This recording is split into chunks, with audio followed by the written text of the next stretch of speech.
Hello, I'm Bob Mover, and I'd like to welcome you to our podcast, On the Real Side. The music you're hearing in the background is a song by Walter Davis Jr., great Walter Davis Jr., called On the Real Side, which is our theme song. Anyway, today I'm honored and happy to have a very dear friend of mine and a very great musician, not just a jazz musician, but a real great all around musician. The great Roger Rosenberg is with us today. Hello, Roger. Hey, Bob. Great to be here. Oh, it's great to have you, man. Just to begin, Roger and I have a kind of anniversary that we celebrate in the month of July because in 1967, I got a scholarship to a camp that Phil Woods ran, or it was a performing arts camp. There was also drama and visual art and dance, but there was also the music department was Phil Woods. And he heard me and gave me a scholarship to this camp that Roger had been attending for the 2 previous years. And that's when I met Roger in the summer of 1967, and we've stayed close friends since then. My first meeting of Roger, I want to talk about a little bit. Uh-oh. The way I first met him was there was this gigantic empty swimming pool. Is that what it was? It was like this Yes, it was a ground. swimming pool. Yeah. Yeah, and it was in the center of the camp. Yeah. But you had to go through from one building to the next. You had to pass this whole ground. And there was this big guy. We were the same age. We were both 15 at the time. And he was playing great. He was practicing outside. He was playing the horn loud and strong. And I had just come up from Miami. And I was like, oh, this is what they mean by New York cats. Even then at 15, I'm saying, oh my God, this guy is scary. He frightened me. He sounded so good. And so I decided to, and he wasn't real friendly either, I must say. But, he was very intensely involved in what he was doing. But I was such a pain in the neck that he kind of like said, all right, I'd bug him to find out things he was practicing, and we'd listen to music. And I was tremendously into Stan Getz. And Roger said, well, are you really hip to Sonny Rollins and John Coltrane and these other things? And I'd heard a little bit, but Roger, actually, we sat down and listened to some stuff, and he tolerated me and showed me what he was practicing. And that's when we kind of struck up our friendship, which has endured. So we were talking a lot before this show, but I'm going to go to the beginning with you. Roger has played with so many people. He's played with, Chet Baker, which he was one of the people when I went with Chet. But he's played with people like Tito Puente and Mongo Santamaria and Buddy Rich and a whole bunch of, and presently he's been, he's had experiences with Quincy Jones and all kinds of people that we're going to get into a little bit later. And a lot at the present time, his bread and butter gig, more or less, you might say, is touring with Steely Dan. Would you say? Yeah, that's especially at this time in my life. That's like kind of the main thing that I do when we go on tour. Yeah. And how long have you been doing that particular gig? How long have you been? I officially joined the band in 2006, but I'd been on some of their earlier recordings because I was a studio guy and I was doing a lot of studio work. And I was on one of 2 of Donald's recordings, and then I did the last 2 studio Steely Dan recordings. And they had started touring at around 2000, and eventually they had a horn section with Walt Weiskopf, Jim Pugh, Michael Lenhart, and the other saxophone player was, I can't believe I'm spacing out, but he was with them for years and with the Doobie Brothers. Great musician. He was a tenor player. Not Lou Marini? And no. I'm shocked that I can't remember, but that's what happens when you get in your 70s, Dick Katz called them senior moments. Right. But he passed away, and they decided to add a baritone instead, and that's when they called me. Yeah, because Roger plays all the low reeds and also played bassoon. Mhm. Still does, I guess, when he needs to. Well, I haven't. I've kind of retired the bassoon because I'm not doing that kind of work anymore.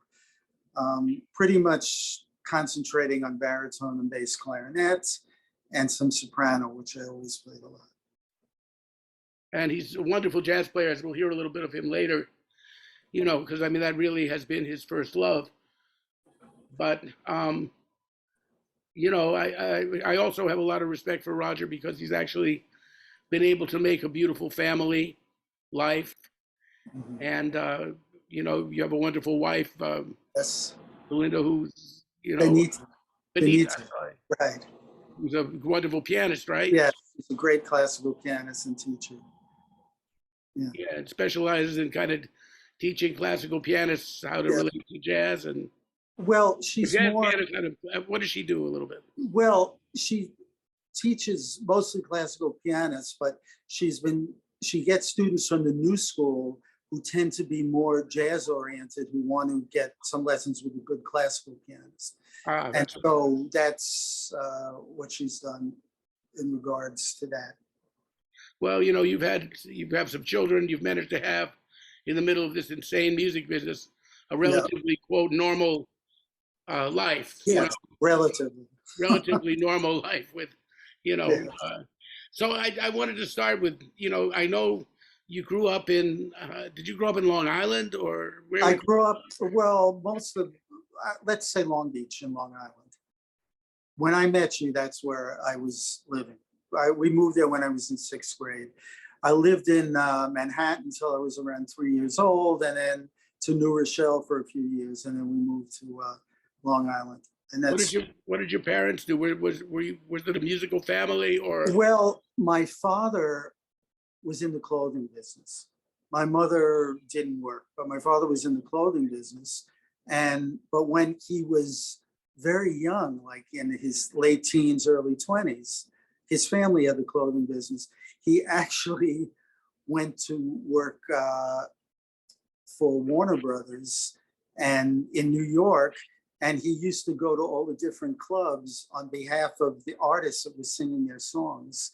And it was like pretty an amazing thing. He used to go to the Cotton Club, he heard Ellington and Lena Horne, and he went to a camp called Camp Paradox in the Adirondacks.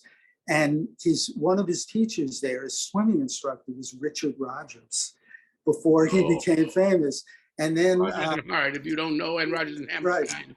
Right. Arthur Schwartz and Larry Hart went to the camp across the way. Arthur Schwartz of Dietz and Schwartz. Yes. In the Dark, a number of tunes like that. And then they started becoming famous. But so he knew Richard Rodgers. Once Richard Rodgers pulled him in, he said, "This is one of my new songs." This was after he was becoming well known. He went da da da dee da da da da, Manhattan, and it's kind of amazing. So my father was not musical, but he loved good music, and So what did he actually do for Warner Brothers? In other words, he would find.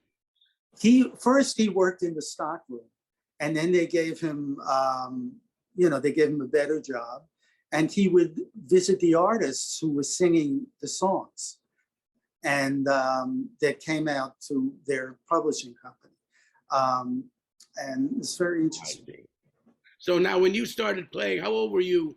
And was saxophone your first instrument, or did you play piano first, or violin? No. When I was a kid, I went to camp and I tried to play trumpet, which I couldn't get a sound out of. I tried to play flute, which at that point I couldn't play. So I took up the alto, I think when I was in 4th or 5th grade, and because a friend of mine played it. And then when we moved to Long Beach, I was in 6th grade, and the music department was wonderful there. And when I got into 7th grade, they asked, my father's business had collapsed, and so we didn't have a lot of money. And they said, well, if anyone wants to play the baritone saxophone, we'll give it to you for free. And I said, that's me. I want the baritone saxophone. And then I really took to the instrument. For some reason, that was the right instrument for me. And we had wonderful teachers in the school. And then I got to go to this music camp before Ram learning, Phil Woods' camp, called Lakeshore Music School in New Hampshire. And the director of that was a guy named Glenn Brown, who was the head of the Long Beach music department. And he played with Xavier Cugat. He was a marimba player. And his sons, were, I don't know if you've heard of Steve Brown, a great guitar player, and Ray Brown. They taught at Ithaca College eventually. And then the next year, someone heard about me. They needed a baritone player at Phil's camp. And they gave me a scholarship. And I was there for 3 summers. And that's how you came to Ramblerny, Yes. through the other camp. Well, I started to develop a reputation in Long Beach, Long Island, that I was a good baritone player. And I guess they didn't have a lot of good baritone players. So you were already very serious about music at the time Yeah. of your teenage years. You already were. Oh, when I was 14, I knew I wanted to be a musician. That was it. That was, well, I knew you were very, Well, I was never good at athletics. It wasn't my thing. But music, for me, I took off, and it was really good. It's a great experience. And you were playing tenor when I met you too. You were actually playing. What happened is the year before I met you, the sax section had Richie Cole and Mike Brecker. And I was so knocked out by Mike's playing that the next summer I brought a tenor from the high school and brought it to the camp because I said, I gotta do this, So I started actually playing tenor and went through a few years when I went to college for a few years that I thought I'd be a tenor player. But when I came back into the city, I pulled out the baritone to get gigs, and all of a sudden I was back home, so to speak. So that became, what I wanted to play again. Well, you bring up Mike Brecker. That's where I met Mike too. The year that I was at the camp, which was the last year of its existence. Right. Because Phil moved to Europe. Phil and Chan moved to Europe. Yes. Shortly after that. Yeah. Mike came for about 4 or 5 days that summer. Yeah. He just came to revisit. He had been there for the full summers, the years you were there. Yes. Before, but I was like bugging everybody. When I heard Mike, then I, kind of attached myself to Mike. Mike was 3 years older than us.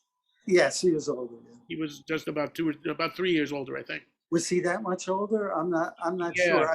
Because he was in April, Yeah. and he was 18, I think, when I met him. Maybe it might have been 2 years, but it was well. It's funny because when I met him, and I heard he was a little bit older than me, right? And I remember thinking, he's great, but wait till I get to be that age. Yeah, I was thinking that too. That's when you're a kid, you don't understand, like the whole thing. But there was no one like Mike, man. He's like, and he was he was a beautiful person then, and he was absolutely. That didn't change about him, and no, we both miss him. Yeah, absolutely. And he was, he was very helpful too. If you needed to know something, he was always there. And he wanted to know what he would, like a lot of great players, he wanted to know what you were working on too. He would act as if he really wasn't that good, and you'd be sitting he'd be in a room in the back, warming up, and like he'd be playing this stuff that was impossible to play. And he thought it wasn't really that good. And you'd be listening to him and you'd say, oh my God, this is unbelievable. Yeah, it's true, man. He was, then of course, that environment of that camp, there was, a lot of talented people around. Yeah. And then there was, of course, Phil Woods. Absolutely. Who was, I've talked about what I got out of Phil. What was it like? How did you feel about Phil? And, you had a longer period with him than right. I really loved him. I mean, he was very encouraging. I didn't take any private lessons from him. I don't think so. Maybe there was one thing, but but he was just extremely encouraging. And it was just great. He'd play for us a lot. And he had great musicians come down to play. And some of the teachers there, I met Vic Morasco there, who's a wonderful teacher. And one of the great classical saxophonists. Yes, great player. I mean, Chris Swanson was there, a wonderful composer, arranger who became really into the synthesizer after a while. I mean, Johnny Carisi was there. I've written some things down to remember. Manny Album was there, but this was before you got there. And wonderful guy. Life. Yeah, Norm Grossman was a percussionist, but he was a great theory teacher. He was the most wonderful theory teacher. I mean, I did take that. And Kirk Nurak was there. Kirk would have his little jam sessions every week. Yes. Remember, we would have to evaluate with no value judgments. We could say what we thought of everybody's solos when they played, and you just couldn't say that stunk. Yeah. You know what I mean? But Norm, I'll never forget this.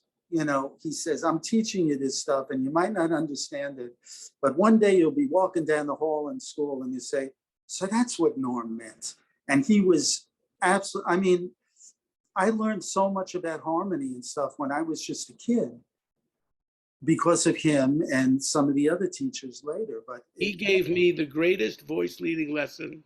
Really? He gave us a lesson one day. You were in the same class. I believe we were taking this class together. Yeah. And you'll remember this, but I give it to all my students now. Yes. And I think it's so beautiful. He didn't call it voice leading. Yeah. But he called it harmonic lines. Yes. So what you do is you take some changes. Mm-hmm. And you're not allowed to move more than a whole step. You can stay on the same note. Right. You can move a half step up or a half step down or a whole step up or a whole step down.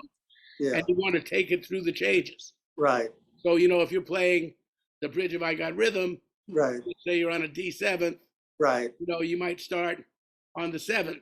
Right. And then when it goes to G7 or G flat 7th, you got only certain places you can go. You go on a whole step, you've got the sharp 9. You go a half step, you've got the 3rd. You go up a half step, you've got the flatter 5th or plus 11th. Yeah. You know, and so you knew the purpose of every note. Right. And you started to hear how these close lines work through people's playing. Right. You do a solo and you say, oh, they're doing that. They're doing what Norm was talking about. But that happened years later. Yeah, right. Like you said. But he was terrific. And I used to hang out with him in New York sometimes. I'd go visit him and stuff. I used to come up to Frankie Polito's drum shop when he taught there. Yeah, a couple of days a week. And so sometimes when I was had a little extra time on 48th Street. Yeah. We should tell people about 48th Street in those days. I mean, yeah, it was amazing. Was really an amazing thing. You never knew, and the repair people we were talking about. Absolutely. You know, who and there, you know, where Manny's was there, Ponte's was there. We used to go into Ponte's, and back then, if you wanted to buy reeds, he would open up a box, and if it was a baritone reed, which I would get, there was 25 cents a reed. So you'd go through the box and you'd pick out a few reeds. You get to look at them, right, and see how they line not, up. You know, you just, you know, you'd act as if you knew what you were doing, but basically it was just so it wasn't cracked, you know. And then, you know, you give them a couple of bucks and you have 8 reeds, and that would last for a while. And how many horns did he have? If you wanted to buy a horn, the walls were located, you know, it was unbelievable what they had. And Manny's had a lot of stuff like that too. And Johnny Signorelli, you remember Johnny Signorelli, saxophone player? Well, he was in one of the stores. He knew everything. He was like anything about, you know, technical saxophone stuff. And he was a very good player too. I also used to visit Kenny Dorham. At Manny's. Was he at Manny's or Ponte's? He was at one of Manny's. He was at one of those stores, because I met Kenny because when I went to New England Conservatory, he came up and he taught for a couple of months up there. I think he was just there for a week. I thought it was just a week. Maybe it was a week. He was there for a week, and it was it was 71. Right. And that was the last time I ever saw him, because I'd known him in New York. Yeah. And but he was I go up there and just, come in with a Coca-Cola for him Yeah. and talk to him and, just, Yeah. I mean, that was the kind of thing you would see. Yes. You'd be up in Saul Fromkin. We were talking about our repairmen, Right. repair people. We had Nick Engelman, Right. who was a great repairman, and then we won't go through the whole lineage like we did Right. while we were waiting. Yeah. Saul was really what's now Roberto's. Right. Roberto came over. I met Roberto the day he started to work for Saul. Yes. Yeah. And he was just fresh from Italy. Right. And Saul was the man. Everybody would be in there. He even had a liquor bar. He had booze in his shop. If you wanted to wait while your horn was being fixed, if you wanted a shot of Four Roses or something, he'd give you that. But I met Dexter Gordon in that shop. Charlie Rouse. I mean, all you had to do, I was thinking, just hang around Saul Fromkin's shop. Right. And Eddie Bearfield, Jimmy Lyons and I played a free duet one day. Wow. We played for about 15 minutes, just the two of us playing Charlie Parker and then and out and then back inside, and it was one of the most beautiful duets I ever played with. Wow. That's amazing. And that was all at Saul's shop, Yeah. And he was a great repairman. He was. Do you remember when George Young ran over his saxophone? He ran over it in a car? Yeah. Well, he actually had he had so many instruments. Yeah, he put it on the top of the... And he had it on the top of his of his wagon, and he didn't, or in the back of a station wagon or something. Yeah. And somehow he was in a hurry, and he forgot to secure it. So then George told me, he said he heard a big crunch. Oh, he said, "Oh my God, it's his horn." And I remember Saul showed me the horn. He said, "Look at this." And you could see it was all bent out of shape. Yeah. Crushed. He said, "I'm going to fix this." Yes. I told George I can fix it, and I'm going to do it. And a couple of weeks later, he said he did it. Yeah. It was amazing. Yeah. And no, I really like so. And in Boston we had Emilio. Emilio, yes. Emilio Lyons. And then I eventually, when Saul retired, and I went to a few other people. I ended up with Bill Singer for a long time. He was a wonderful repairman. Yeah, Bill's great too. And Rod Baltimore, if he knew you. Yes. Yeah. I bought my bass clarinet from Rod Baltimore. Danny Bank took me up. I needed a bass. I was playing with Buddy Rich, and Mel Torme was coming in, and he had bass clarinet parts. And I had played some clarinet, but I never played the bass clarinet. So I went up with Danny. We picked out this bass clarinet. I took a couple of lessons with him on bass clarinet, and then I started playing it in Buddy's band. You got that quick. Danny Bank, for those of you who don't know, was one of those unsung giants. He was not really a jazz player, but he was in the saxophone section. He and Saul Schlinger and a couple of other people were just baritone players in a section. Plus, Danny was a great flute player and a great teacher. A lot of people studied. Terrific. And Schlinger, Saul, could also play jazz. I mean, if you ever checked out that Porgy and Bess album, Bill Potts. Yeah, he has some baritone solos on there. Well, I actually was at a couple of jam sessions with him years ago too. Yeah. He would play at. They had these clubs, Woody and the Cafe London, 23rd Street, and Saul came by a couple of times and played. And he was more of a jazz player. But Danny would always say that he was not an improviser. He wasn't a jazz player. But he could do everything else. He could. Yeah, he was a good chess player too. He was into playing chess. He was funny. I told him I used to practice on the floor. Yeah. I would lie down and play my horn lying down. Sometimes just because I was practicing so much that I needed to play and I still wanted to play. Yeah. And he told me he had done that when he was a kid. He'd had polio. Right. And to strengthen his muscles, he laid and played a lot on his back. Yeah. Joe Allard had exercises where you get on your back to help you with your breathing. And I don't know if you would practice like that, but part of his teaching you the breathing was you'd be lying on your back with a book on your, on your body and, stuff like that. Speaking of Joe Allard, you did a real solid for me. Mm-hmm. Remember when you were at New England? That's the Yes. next time Roger and I really ran into each other. Yeah. He'd been to Indiana University. We'll get to all that too. Yeah. But the next time we really ran into each other on a steady basis was in 1971. Yeah. 71. Right. It would have been 71. Yeah, 67. Yeah, it was around 71 because I was at IU for a couple of years. Right. And then, so. Right. And I think it was 70. I came to hang around New England. And you were there the second year I was hanging around. Yes. Yeah. I didn't go to school there. It's a long story. Right. We'll do when we talk about my life. Yeah. But because I met Jackie Byard, right. I ended up hanging with Jackie and going. And I had a friend, David Reskin, who had a room, and his roommate Gordon was never there. Yeah, so you stayed there. I stayed in the room because the practice rooms were in Jordan Hall, right in the dorm. So you could practice any hour of the day or night.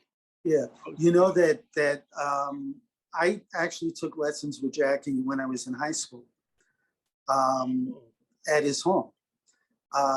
It was in Hollis, I believe, in Hollis, Queens. That's right. Yes, and I heard about him from a friend of mine who went to Rambler, and another saxophone player.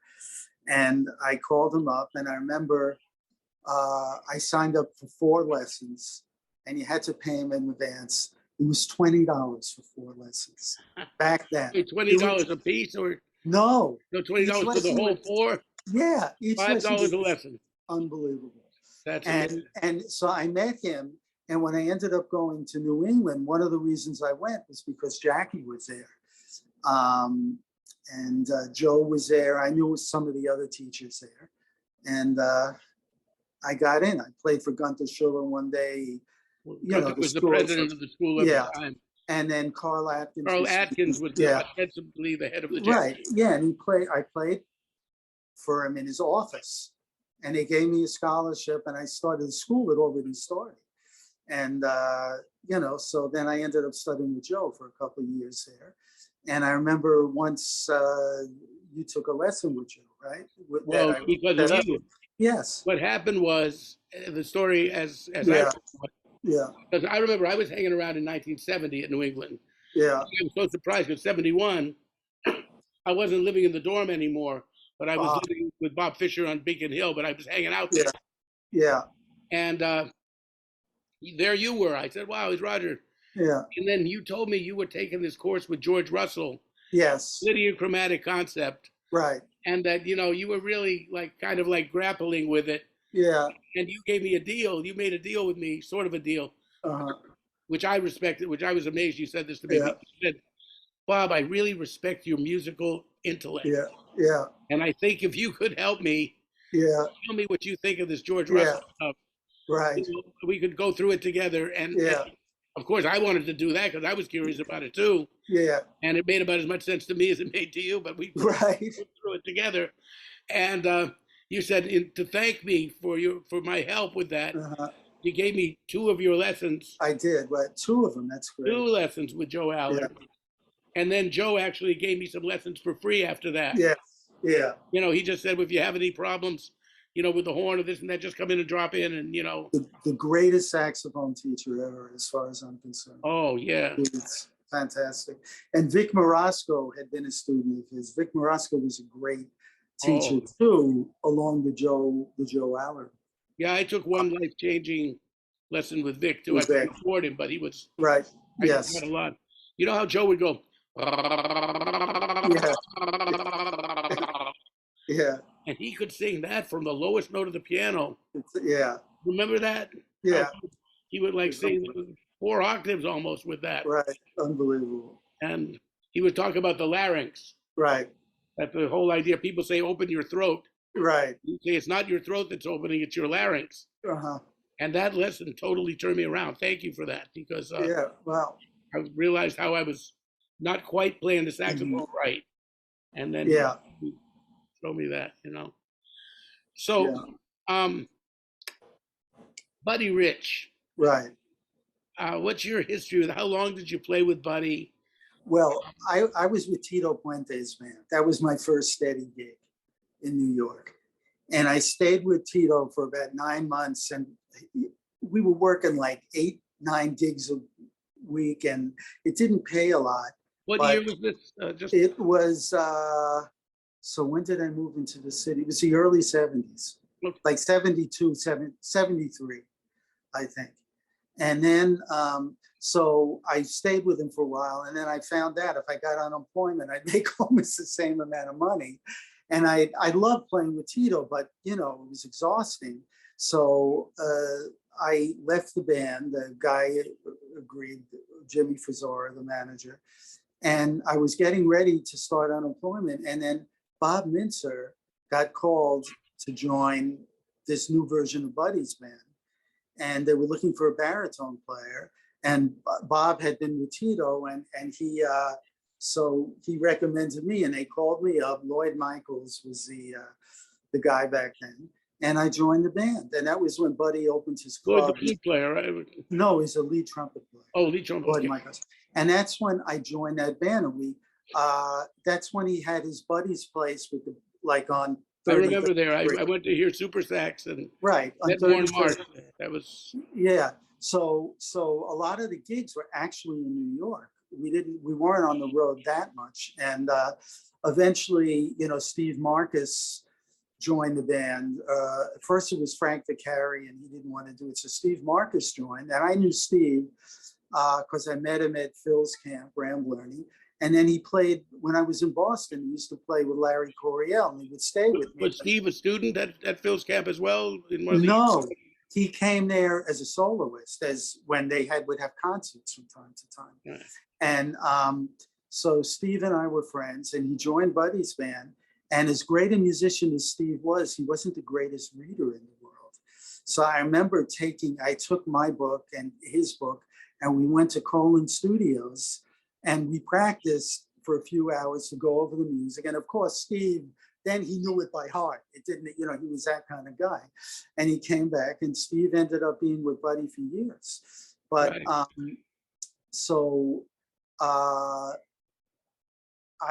I was with Buddy for 7, 8 months or whatever. But I wanted to play in a small group. And I heard that Mongo Santa Maria was looking for a player.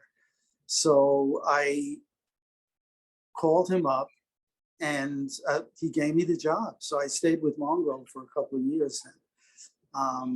So did you replace Justo in that, or did Justo? Yes, Justo was my friend. I knew. But you had known Justo from New England, right? Or I don't know if you knew him before. I don't know, but I knew him. I guess you guys were both there in '71. From Boston or something like that. I don't think he was in New England. He might have been at Berkeley. Was he? I don't know. No, he was at New England. Oh, he was. But anyway, I knew Justo. I remember him and Billy Saxton and Bill Saxton. Sure.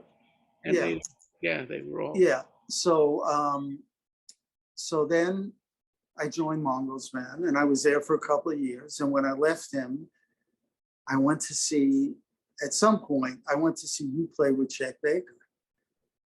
And you introduced me to Chet. I don't know if I sat in there, whatever, but when you left Chet, I ended up going with Chet for a while. Yeah, you sat in with us. I remember that. Yeah. You sit in with us. And you kind of like for my first replacement.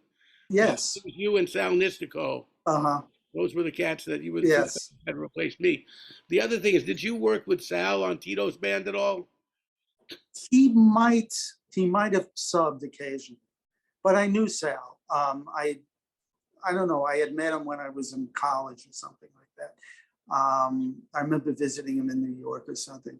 He might have subbed on the band, but he wasn't, there. Because, right before you joined Tito, I was in a Latin band between Mingus and Chet. Yes. I played with this band, which the guys from Tito's band used to tell me one night we're going to do you a favor and burn the book. Because it was one of the only Latin bands that didn't really swing. They were from Ecuador. Yeah. What was the band? Do you remember? The band was called Chamaco Iglesias, Grande Orchestra Internacional. Oh, wow. And Chamaco was this little Napoleonic fellow from Ecuador. Yeah. And, we played a lot of merengues and stuff, but we had a mambo feature. So each night, each set, and the New York casino, they would have 3 bands and Right. all those Latin clubs. So Right. you play your hour set, and then you had 2 hours off Right. while the other 2 bands played, and then you put that, and that time sometimes you played 3 sets a night, so you were there for about 7, 8 hours. Yeah, well, I remember like starting like at 11 and coming home at 4 o'clock or something like that. Right, something like that. We were there at the New York Casino. Yeah, so that was at 96th Street, right? Yes. Broadway. And but anyway, I'm there, and Tito was playing, and Sal, I had followed Sal around, but I'd never really met him. Yeah. And would happen, I would play my mambo solo, and and sometimes I'd see Sal, they were about to come on with Tito's band, and he would just be like kind of listening on the side. Yeah. And then when I'd get off the bandstand, I would play some bebop licks at Sal, and he would play some shit back at me.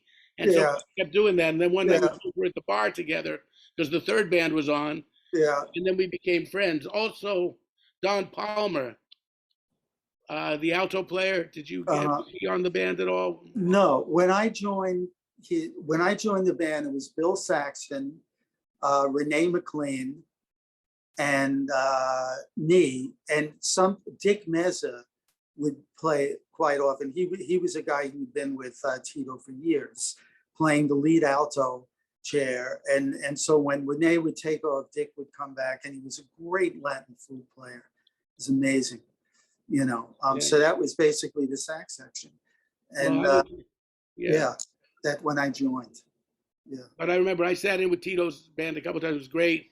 And Charlie Palmieri, Eddie's brother, had a really good Eddie. Yeah.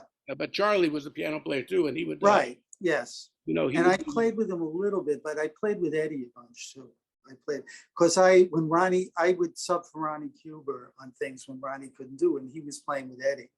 So if he couldn't do it, they would call me to do it. And I also played with Ray Barreto too. So I played a lot of Latin stuff. You did a lot of that. Yes. Yeah. I mean, I was going to talk about, we were talking about Buddy. So Bob Mintzer kind of got you on Buddy's band. Yes. Yes. And how long did you stay with that? About 7 months, 8 months or something, not that long. And, I had a funny, I remember when you were on that band, I was playing at a place called, or maybe it was a band right before you, but Buddy had his club, Buddy's Place. Right. I was playing, Hot O'Brien had a club. Hot O'Brien, St. James Infirmary. Yes. Down on 7th Avenue South. And we had a back room there. Yeah. So one night I was playing there with Chet, and Mintzer came in. Yeah. And he said, he asked me if I'd like to indulge in a friendly toke of marijuana. I said, yes, certainly. So he comes to the back room, and he pulls out a big bag of pot. He said, and here's this, you want to take it with you? Here, rolls me a joint to go. Then somebody else from Buddy's band comes in, and he says, man, you want to get high? And finally, the 3rd person that came in, I said, I've had enough. He said, well, you think I can use the back room? I said, sure. So then there were 3 or 4 guys from Buddy's band. And I said, this is interesting. You're all coming in with all this pot. And he said, well, Buddy really likes this band. Yeah. And he gave us a present. Oh, He gave everybody in the band a bag of pot because he really likes us. And, I thought that was funny. Yeah. In light of the reputation that Buddy had among some people. Yeah.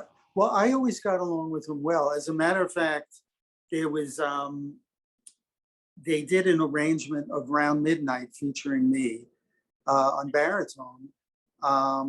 It was written by a guy named Dick Lieb, a fine arranger. And when I left the band, they ended up moving it over to Steve Marcus's chair. So he played, I think when it was recorded, Steve recorded it.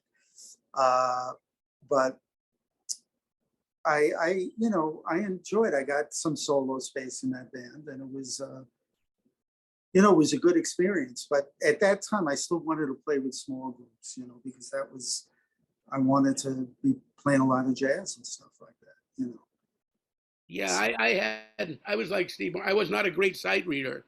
Yes. And I didn't double. So I didn't have the option of, the only time I regretted it was when I played some small group gigs with Mel Lewis. Right. He said, if you could double, you could play. I'd get you in the Monday night band, Right, right, and that was before Dick Oates joined. right, And that was like the only time because Thad was still with the band too. right. And now you had some experience with that band as well, right? Didn't you? Well, Thad and Mel actually taught for a semester at New England Conservatory when I was there. And so after that, I would occasionally play with them, sometimes on tenor, occasionally on baritone. And Thad was terrific. They were both quite nice to me, but it never ended up that I joined the band, but I did get to play with them, which was exciting. Another teacher I wanted to acknowledge too is a guy named John Wilson. John was a trumpet player, and he made his debut on the same record as Phil Woods did. With Jimmy Ray? Right. And John was my high school band. Yeah, he was my high school band director. Oh. And he eventually took over, he got a doctorate and taught in Pittsburgh at Duquesne. And he was a wonderful arranger, and he wrote arrangements for Nancy Wilson, won the Grammy and stuff like that. Really? And just recently passed away. He was in his 90s, and we always stayed in touch. I loved him. He's a great guy. Oh, that's nice, man. That's so important when you get somebody that young that can influence. Right. I was very lucky. We had great teachers in Long Beach. And so I'd be with Phil in the summer, et cetera, and then all these great teachers, during the year. And growing up in New York, just the idea that you could go and study with Jackie Byard. Right. $50, this kind of thing was just something that wasn't afforded to most people. Right. In other places, of player and teacher that you would run into. Then you went to Indiana. Yes. And of course you had some experience with David Baker. Correct. Absolutely.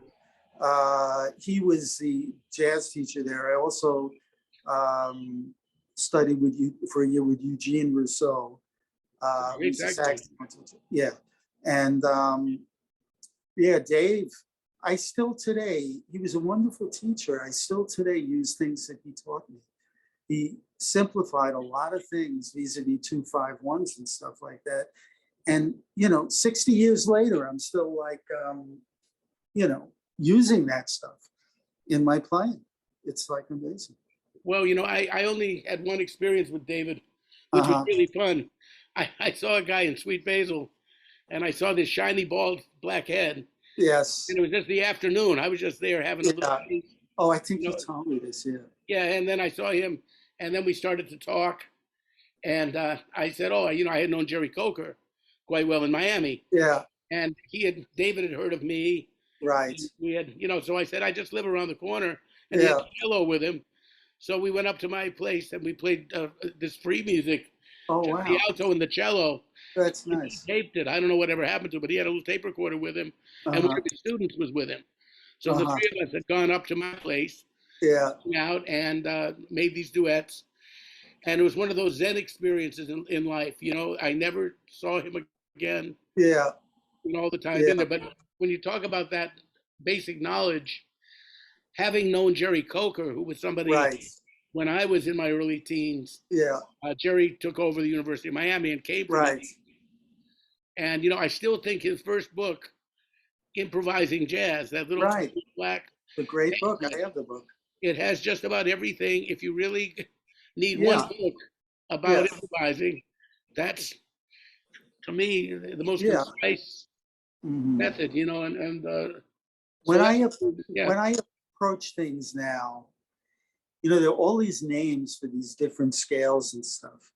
And so many of those scales are just modes of your normal minor or major scales, you know what I mean? And I prefer to simplify the stuff as opposed to making it more difficult in my mind. And that's kind of what I've always done. Yeah, that's what, Phil Woods. Yeah. All down to the Dorian mode.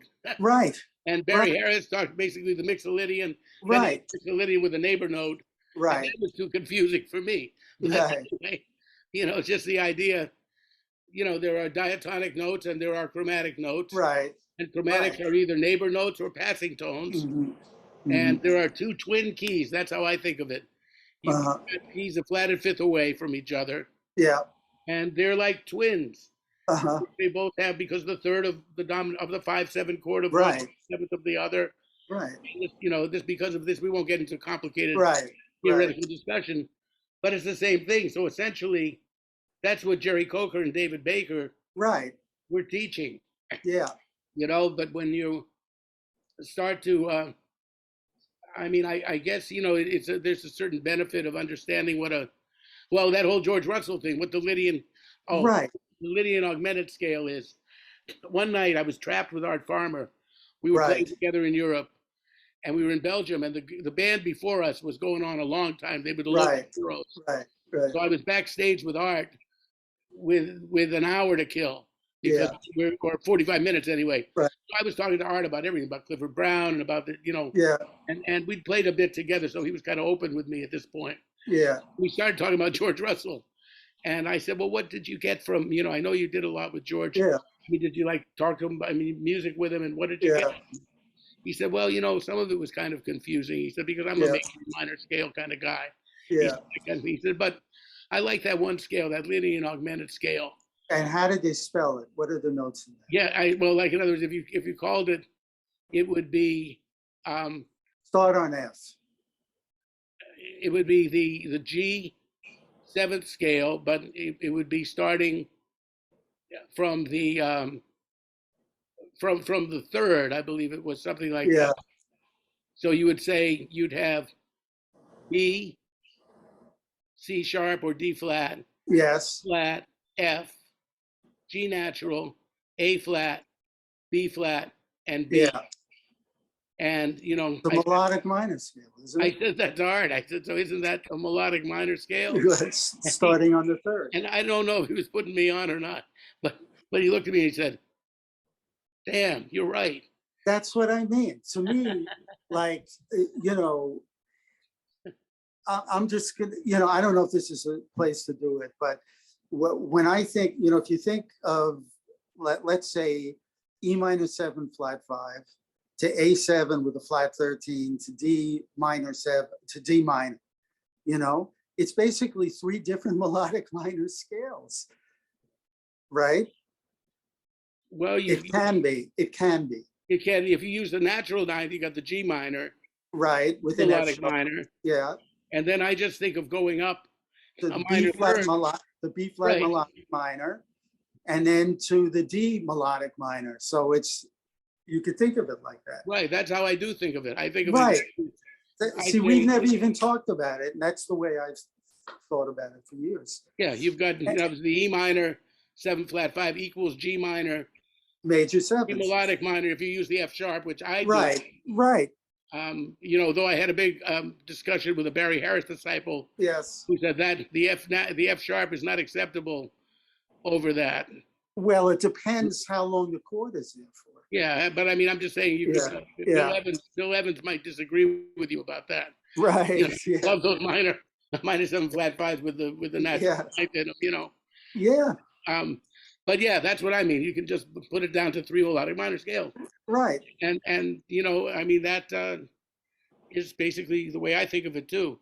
So, there's other things that I was curious about.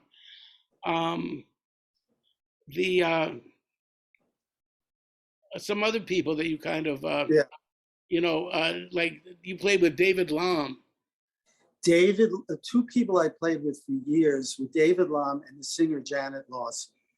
We had groups to get, I was in their bands, and we did a lot of gigs with those bands and recordings.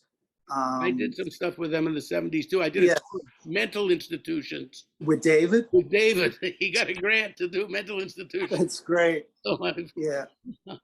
I love David. And he would write some very interesting music. And well, David was the son of Dorothy Fields. Right. Who was a great lyricist, The Way You Look Tonight. Yeah. A whole bunch of wonderful tunes. Right. Lyricist for that. And so David was a real tunesmith. He knew Yes. songs, obscure, all kinds of. Is he still around? I haven't. David has moved to Indiana. I spoke to him not too long ago. We stay in touch from time to time. Give him my love and tell him I would. I still have his copy somewhere of Under the Yum Yum Tree. Oh, okay. Just a very obscure tune that I meant to get back to him. Yeah. There were zero, And well, go on. No, that's all. And I heard Janet had some problems with vocal. Later, very later in her life. See, that I don't. Something happened, and I don't know. She came down with something, whatever it is. So but for years I was with her, and we had a great time together. I mean, Bill O'Connell was in that band, Ratso Harris, Jimmy Madison on drums. It was a very, very good band. And Janet was a nice girl, and she used to sit in with me. Yes, yeah. And I did a lot of stuff, of course, with Bob Mintzer's band and with Dave Matthews Band, not the rock Dave Matthews, but our Dave Matthews. Our Dave Matthews from Cincinnati. Yes, right. And a few gigs that I got to play with Mike Brecker's Quindectet, which was a 15-piece band based on a record he did. I didn't record with it, we had like 3 woodwinds. I was playing mostly bass clarinet, a little baritone. There was a string quartet, a few brass players. It was a wonderful band. And this was put together by Mike? Yes, he did a record with it, but then he did some touring with it, and I got to play with that band, and it was just mind-blowing how great Mike sounded every night. How long did you do that? It was probably about 6 or 7 weeks over a period of a year that we did some stuff, and it was just incredible to hear him every night. It was unbelievable. Oh, it must have been wonderful. Yeah. And, I was thinking about the concept of the baritone. One thing that you do, which I think is nice, which I think Ronnie Cuber did, yes, and some other cats, was, Jackie McLean, when I met Jackie, he said, "Oh man, you play the alto like a tenor, like me." I said, right. Yeah, and in a lot of ways, even though I hear some baritone influences in you, yes, you're much more influenced by tenor players. Well, part of that is because I spent a lot of my development when I was transcribing solos and doing all that stuff was when I was playing tenor. So when I went back to baritone, my influences were not baritone players, they were tenor players. And that's kind of the way I feel about Ronnie. Ronnie was very influenced by tenor players. And for me, he's like my favorite baritone player, Ronnie Cuber. And if I did any transcribing of baritone, it was from him because he was the guy whose playing I loved the most. Yeah, I thought he was very exceptional. Yeah. And beneath that gruff exterior, right. He could scare you because he was such a New Yorker. Yes. To me, he was like, coming from, I'm kind of basically a New Yorker in many ways. Right. This was a native New Yorker. Bob Burg was the same kind of thing. Yes, Bob. He was just tough, you know. And yet when you got next to them, they opened up and there was a gentler side, I thought. Yeah, Bob and I were friends. The first time I heard him, it was a session of Mike Brecker's Loft. And when I heard Bob Burg play, I was playing a lot of tenor back then. I said to myself, I can't believe there's another one who sounds like you. Right, after Lehman and Grossman and right, and everybody. And Mike. And then we became friends. I really liked him a lot, Bob Burg. And I remember one night he came down to Sweet Basil's and he heard when I was playing with Chet and very complimentary. He was a terrific guy.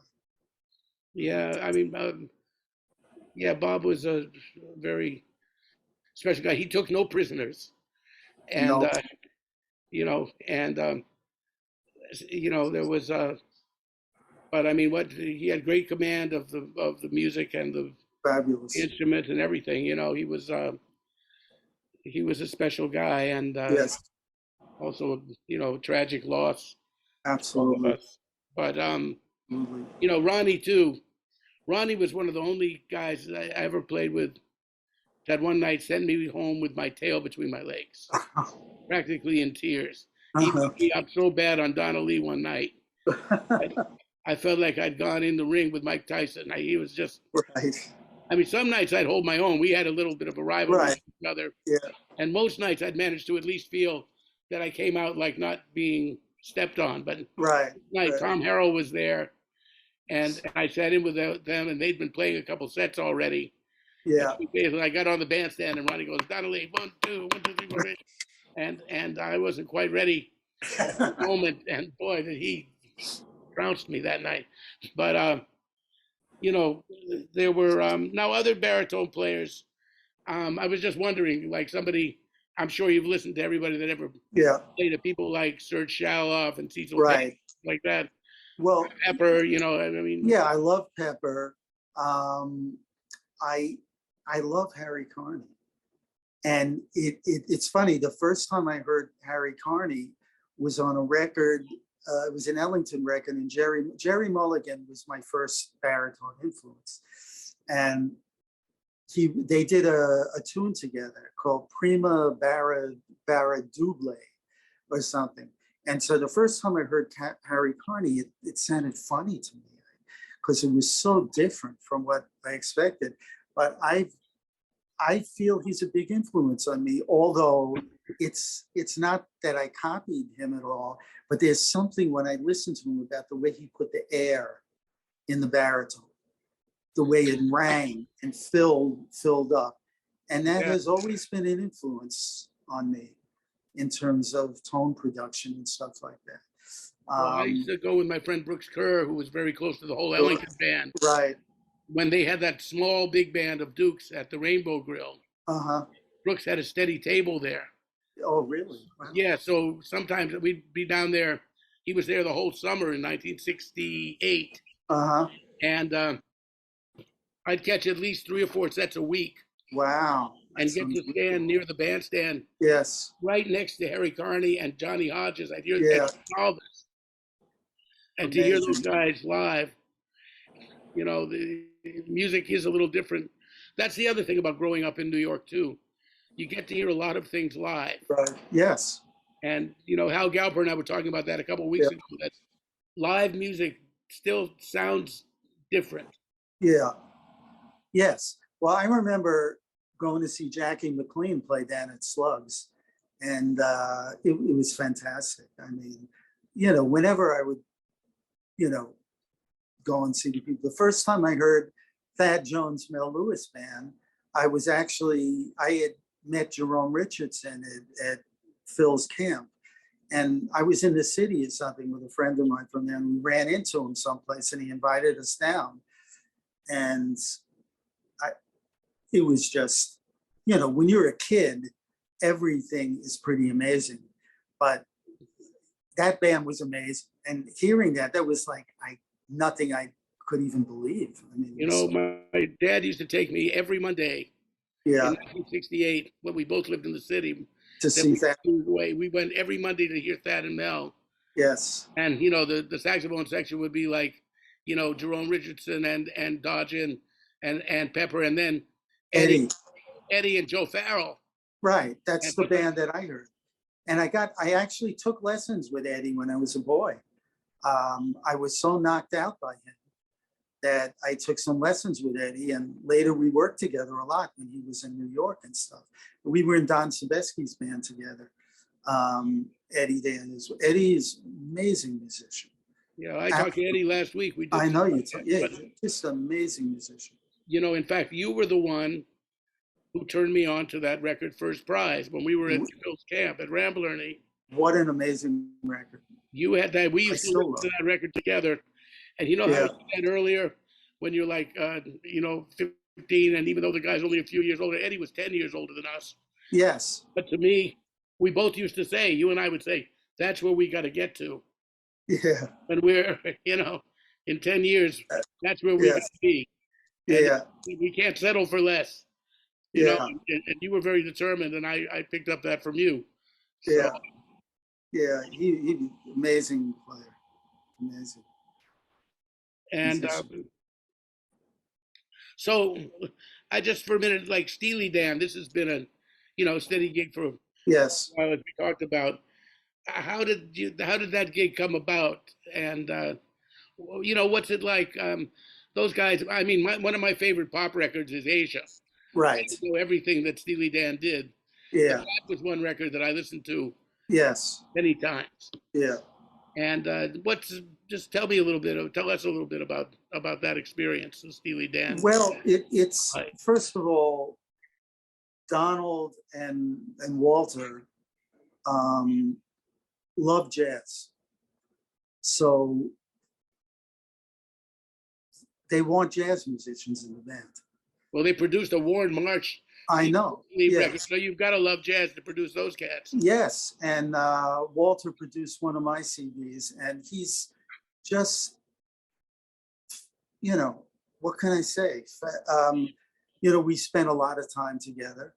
Um, and Donald, when we're on tour, we're always talking about music and stuff. And they both love jazz. And I remember the couple of things that I put solos down for them. They always ended up using the jazziest thing.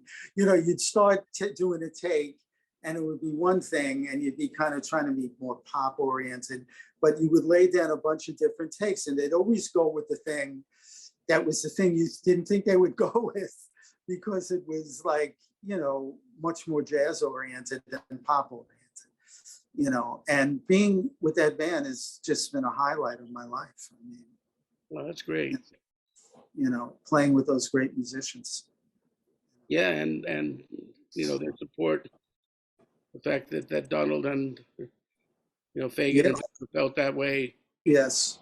about jazz and jazz musicians. Yeah. Now you also had some Lee Konitz.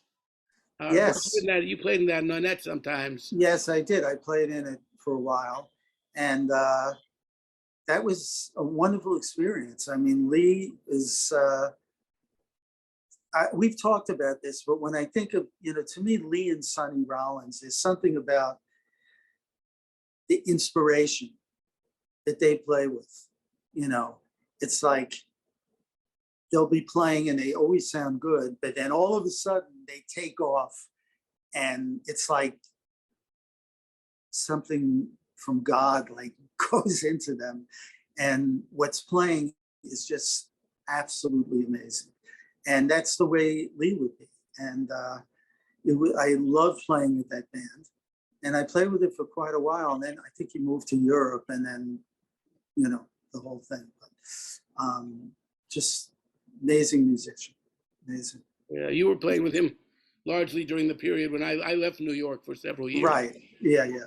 That was when you were with him. Yeah, I think there's just a commitment to improvising that Lee and that Sonny, Right. in a certain context, especially playing standard tunes, Yes. that just that going a step beyond what they knew. It felt like, they never like just settled into playing what they knew.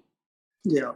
I think there was that feeling. And you and I have talked a lot about spiritual things over the years too. And I know that you went through a phase where you rediscovered your Judaism. Yeah.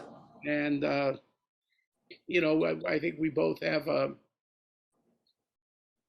how do you think I mean, if I can venture to that, how do you think you've grown in a spiritual sense, and how it connects to your music, and who It's yeah, who are you that way? I mean, if you can. yeah.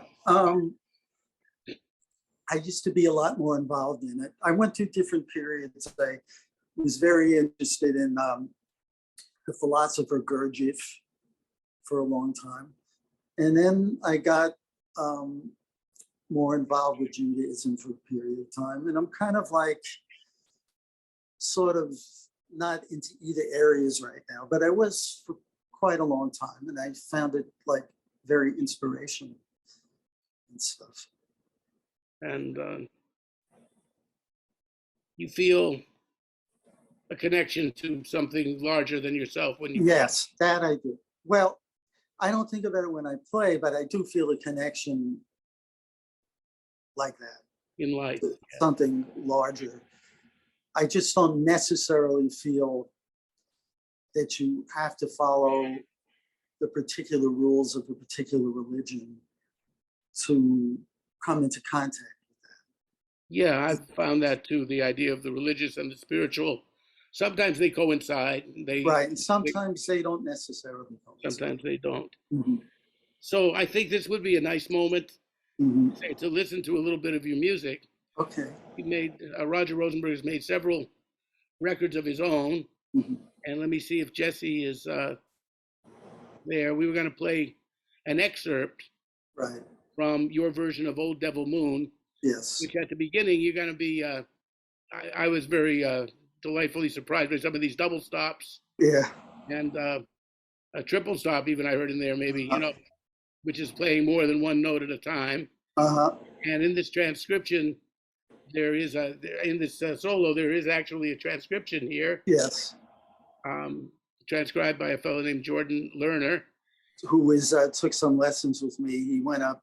He's been up in school in, is it Rochester? It's one of those places, and he's quite a talented young guy, really good. And he transcribed the solo. So we're going to listen to Roger's version of Old Devil Moon from, what is the name of the record? Just One of the Cats. Just One of the Cats. And who's playing with you on this? It's Jeff Brillinger, Chip Jackson, and David Budway. Okay. Mm-hmm. So let's take and a look. Frank Borowski produced this. Frank, the one. Oh, I love Frank Borowski. Yes, this was his label he had for a while, and he produced this. Wow, Frank. Mm-hmm. Yes, Frank Borowski, by the way, is one of the really underrated great tenor players. And clarinet. And he did a lot of the studio work as well. He was another of those all-around right cats like you and George Young, mm-hmm. and these complete musicians. Mm-hmm. And all right, so let's take a listen to that. Okay. And here is Roger Rosenberg, Old Devil Moon.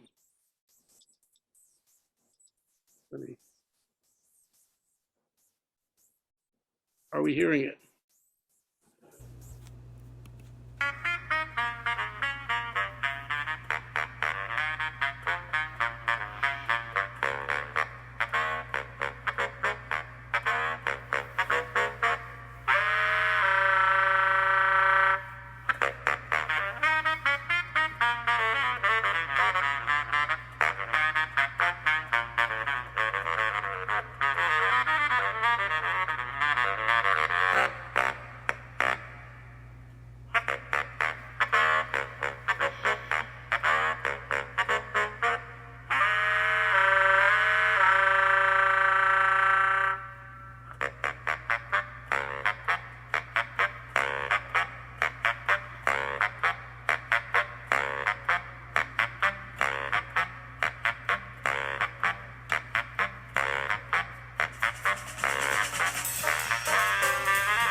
was the great Roger Rosenberg with his version of Old Devil Moon, complete with double stops.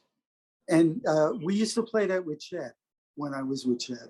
That was a tune that we did with him. And the bass line that I play on the baritone was something I originally used to play with Chet. And did you make that up? Yeah. Oh, that's nice. Yeah, I was wondering where that came from. Yeah. Yeah, that's nice. I didn't really get to play that tune with him. We might have played it once or twice, but it wasn't part of the steady. Yeah. He had this arrangement of Love for Sale that had been on that record that he did with Mike. Yes. And we used to play that, yeah. You know, but you know, so the other thing is there was we were gonna talk about Hayes. Yes, of course. Yeah. Your cousin, Harold Hayes Greenfield. Yes. And you have Hayes is a wonderful alto player. Terrific. There's a lot of children's music too. Right. I have one Hayes Greenfield story that's interesting, I think. Tell me. In Paris, he was playing at Le Petit Opportun one night, and Larry Willis and I sat in with him. Yeah. And there was a bass player named Bibi Rovere. Can't remember who the drummer was, but we ended up playing even overtime. And I remember there was some stuff we played that night. It was a very beautiful, one of those nights that a little jam session really became meaningful. Right. And the bass player he wanted to go home. And it was so funny. He just turned to the bass player and said, "You know what? You're a jerk, BB." You know, he wanted to end that music, and everybody was enjoying themselves, and the bass player was, "Oh, I only got paid until this hour. That's it." And then, but I mean, I wanted to say that one of those nights, Hayes played so well that night. Yeah. Now, he was one of the few alto players that was really making me sweat. Yeah. Well, he had his own way of kind of language. He has his own kind of language. You know what I mean? He's an original way of playing. Right. Very, very much so. And he's doing all these wonderful things with children and teaching and stuff like that. He's got all these things happening. And I'm, really proud of him. And I've loved playing with him, and hopefully we're going to do it again. But he's a tremendous musician, and he's written movie scores, film things, and he's just a joy. I mean, he's a wonderful cat. I'm just so glad that, we got together and started doing things. He's my cousin, Hayes. And, it's just one of those things that happens. Great. So just to finish up here, I want to tell you how beautiful it's been having you, and that we got a chance to do this. I'm so happy, Roger. And you mentioned, in your resume here, which, it's funny, you don't know everything about your friends, but I didn't realize that you'd had some kind of experience with Miles Davis. Right. Yeah. I was wondering if you just finish up with what was that like? Well, it was a sort of a recreation that Quincy Jones put together of, a lot of the Gil Evans charts and stuff like that. And we did it at the Montreux Jazz Festival. And, it was, I think, the Gil Evans band and that other band. Who was the other band that used to play a lot? European guy. A lot of Americans played with him, spacing out right now. But it was a combination of those bands, and they brought some. Wasn't supposed to do the gig, but we ran over the charts in New York, and there was a lot of bass clarinet, and they for some reason they needed a bass clarinet. They called me up from Europe and said, "You want to fly out and do it?" And I said, "Yeah, sure." I mean, I wasn't even 100% sure if I was going to get paid, but to get a chance to play with Miles Davis, I said, "Okay, forget it. Even if I lose some money, it doesn't matter." It all worked out well. But so we were at a rehearsal, and one of the tunes they did was Boplicity from, Yeah. And that was with a small group. And Howard Johnson was going to play tuba in that. And I didn't have my baritone with me, but he lent me his baritone. I brought my mouthpiece and stuff like that. And because I just brought a bass clarinet. And so we're playing, and Miles walks in, and Quincy stops the band, and he says, he says, "What do you want to play, Miles?" And he says, "We'll do Boplicity," you know. So we started playing it, and the first solo was a Gerry Mulligan baritone solo. So I started playing, and all of a sudden, Miles starts playing at the same time, and I figured, wow, I'm playing a duet with Miles. I used to do it with Chet all the time. Right, Chet loved counterpoint. Yeah, yeah. And all of a sudden, I look on the other side of the room, and Quincy's going, "Stop playing, stop playing." And it's just such a, it's like a funny thing, because when I first started playing with Chet, I remember we did a gig, I think at Strikers with Lee Konitz. It was a New Year's Eve, I think. And we were playing a ballad, and everyone was soloing. It was taking a long time, and it was my solo. And we got to the bridge, and Chet started playing behind me, and I figured he wanted to take it out. So I stopped playing. And at the end of the set, like I could tell, Chet was annoyed with me. And I said, "Did I do something wrong?" He says, "I want you to keep playing when I play behind you." So I remember that. That's why I kept playing when Miles, you know, he kept playing. And I remember coming back from that gig, and I was talking to Gil Goldstein, who was on it. The first gig I did after that was with Shari Lewis, the famous puppeteer. Lamb chop, right? Lamb chop, right. And I remember, but she was outstanding. I mean, it was a great gig, but still, I remember saying to Gil, I said, "What a business. One day you're playing with Miles, the next day you're playing with Lamb chop." And he got a kick out of that. And whenever I see him, that like kind of comes up. But that was a great experience. It was just, I to get to be in that situation with Miles Davis was. I had a similar thing with playing behind someone. Yeah. After playing with Chet, yeah, that was just a normal thing, and also with Konitz too. Yes, right. Play little backgrounds, right, counterpoint. Yeah, So I went to play with Art Farmer. right. One of the first things I did after Chet. So I'm playing with Art, and Art's playing, and then behind, I start to play these little things like long tones behind Art. Yes. And he glares at me and looks at me like, "Shut up." Yeah. He didn't say it, but he just looked at me like Yes. obviously annoyed. And I said, "Oh man, Art, I mean, I didn't realize," he said, I said, "I was just trying to play some background, little notes behind you, this and that. I used to do that with Chet." And Art turns around and says, "I'm not Chet." Okay. That's wild. Yeah. So you never know, you got to deal with who you're dealing with. But I think the jazz could use more counterpoint. I mean, I enjoy it. I mean, when I play a lot of stuff with the wonderful Ron Odrich, who's a wonderful bass clarinet player, and who played with Gerry Mulligan and Clark Terry, and he's a great oral surgeon. He became a wonderful dentist, and that was kind of his thing. But I do a lot of gigs with him now at a restaurant and stuff, and we're always playing counterpoint with each other. Yeah, well, he used to sit in with us with Chet. Yes. Ron sat in with you guys? Oh, yeah, he sit in with us. So then yeah, he said there was counterpoint. That's one of the things we do all night long. And it's something that I really love. I mean, it's, I think it's very interesting. Yeah.